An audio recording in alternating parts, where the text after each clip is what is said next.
அன்பு நண்பர்கள் அனைவருக்கும் வணக்கம். வாழ்க வையகம், வாழ்க வளமுடன். இது வந்து பார்த்தீங்கன்னா நெல் பயிர். நம்ம டெய்லக்ஸ் அரிசி வாங்கி சாப்பிட்றோம்ல, அந்த நெல் பயிர் கதிர் வந்து கொலை கா மடங்குதுன்னு சொல்லுவாங்க. அதாவது எவ்வளோதான் உயரம் வளர்ந்தாலும் தலை வந்து குனிஞ்சு போகணும். தலை எப்படி குனிஞ்சு நிற்குது பார், வணங்கி நிற்கணும். அதுக்கு பேர் தான் தலை வணங்கி நிற்கிறது சொல்லுவாங்க. நெல் கதிர் வளைஞ்சு குனிஞ்சு நிற்குது பாருங்க.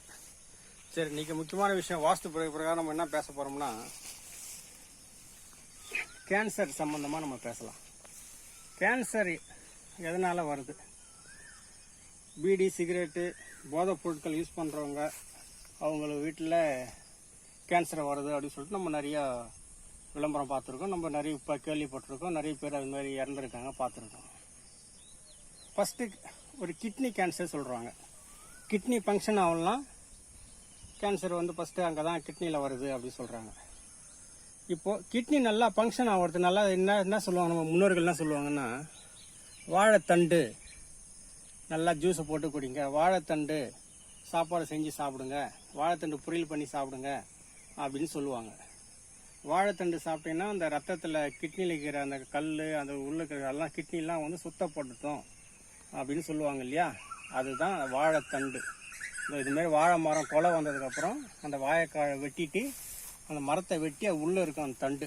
அந்த தண்டு எடுத்து பொரியல் பண்ணி சாப்பிடலாம், குழம்பு வச்சு சாப்பிடலாம். இதெல்லாம் சாப்பிட்டோன்னா கிட்னியில் வந்து நல்லா சுத்தப்படுத்தும். அடப்பு ஆல்ரெடி யூரின் போகிற இடத்துலலாம் வந்து பார்த்தீங்கன்னா நல்லா யூரின் போய் போய் போய் போய் அந்த உப்பு கரைசல் போயிட்டு என்ன ஆகும், அப்படியே ஓரமாக படிஞ்சு நிற்கும் அந்த குழாயில். அதெல்லாம் சுத்தப்படுத்தும். அதுதான் வந்து வாழைத்தண்டு குழம்பு வச்சு சாப்பிடுங்க, சாப்பிட்டா கிட்னி நல்லா வேலை செய்யும் அப்படின்னு நம்ம முன்னோர்கள் கண்டுபிடிச்சி சொல்லியிருக்காங்க. இதை நம்ம வந்து நிறைய பேர் பயன்படுத்துறதே இல்லை.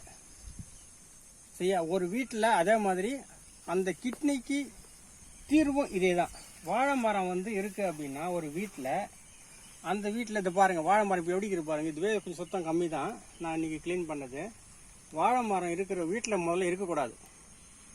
மெயினாக வடகிழக்கு மூலையில் வாழை மரம் இருக்கவே கூடாது. வேறு எங்கன்னா கூட வச்சுக்கோங்க, எனக்கு அதை பற்றி கவலை இல்லை. அப்படி வேறு எங்கேயாவது வச்சுருக்கீங்க அப்படின்னா அந்த வாழை மரம் முதல்ல இதுமாதிரி சுத்தமாக வச்சுக்கணும். ஏதோ ஒரு மரம் 2 மரம் வச்சுக்கலாம். இதுமாதிரி 10 மரம் 5 மரம்லாம் வச்சுருக்கக்கூடாது. 1-2 வச்சுக்கலாம். வீட்டு இலைக்கு யூஸ் பண்ணுறதுக்காக யூஸ் பண்ணிக்கலாம். யாராவது விருந்தாடி வேணும் டக்கு யூஸ் பண்ணிக்கலாம். சாமி படைத்து எடுத்து யூஸ் பண்ணுவீங்க. அதெல்லாம் வந்து நீங்கள் வச்சுக்கலாம். 1-2 வச்சுக்கலாம். ஒரு 10 மரம் நான் தோப்பா 20 மரம் வச்சுருக்கேன் வீட்டில் அப்படின்னா அது தப்பு. 1-2 தென்கிழக்கிலையோ தென்மேற்கிலையோ வடமேற்கிலையோ வச்சுக்கலாம், தப்பு இல்லை. வடகிழக்கு மூலையில் வாழை மரம் இருக்கவே கூடாது. சரியா? இது வந்து ஒரு முக்கியமான ஒரு விஷயம் இன்றைக்கி சொல்கிறதுக்காக, கேன்சருக்காக அதை எடுத்தேன். இது பார்த்துக்கோங்க. வாழை மரம் வடகிழக்கு மூலையில் இருந்ததுன்னா வெட்டி எடுத்துருங்க. வேறு எங்கே இருந்தாலும் 1-2 வச்சுக்கோங்க, தப்பு இல்லை. இது ரொம்ப கேன்சருக்கு ஒரு தீர்வு. நம்ம முன்னோர்கள் மருந்தும் அதாவது சொல்லுவாங்கள்ல, எந்த பூட்டும் வந்து சாவி இல்லாமல் தயாரிக்கப்படுவது இல்லை. பூட்டு வந்து சாவியோடு தான் தயாரிக்கப்படுகிறது. அப்போது நம்முடைய மருந்தும் அங்கே தான் இருக்குது, நம்முடைய நோயும் அங்கே தான் இருக்குது. வாழைத்தண்டு சாப்பிட்டா கிட்னி நல்லா வேலை செய்யும், நல்லா ஃபங்க்ஷன் ஆகும். வாழை மரம் வீட்டில் வச்சுருந்தீங்கன்னா ப்ராப்ளம் வரும். அப்போ வாழை மரத்தை எங்கே வைக்கணுமோ அங்கே வைக்கணும்.